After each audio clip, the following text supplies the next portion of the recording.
पथो वरुणः सूर्याय प्रार्णांसि समुद्रिया नदीनाम् सर्गो न सृष्टो अर्पतीरर्तायञ्चकार महीरवनीरहभ्यः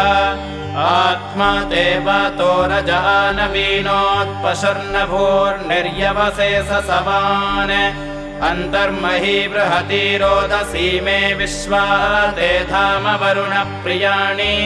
परिस्पशो वरुणस्य स्मदिष्टा उभे पश्यन्ति रोदसी सुमेके प्रजावानः कवयो यज्ञधीराः प्रचेतसो य इषयन्तमन्मा उवाच मे वरुणो मेधिरायत्रिः सप्तनामाघ्न्या बिभर्ति विद्वान् पदस्य गुह्यानवोचद्युगाय विप्र उपराय शिक्षन् तिस्रोऽद्यावो निहिता अन्तरस्य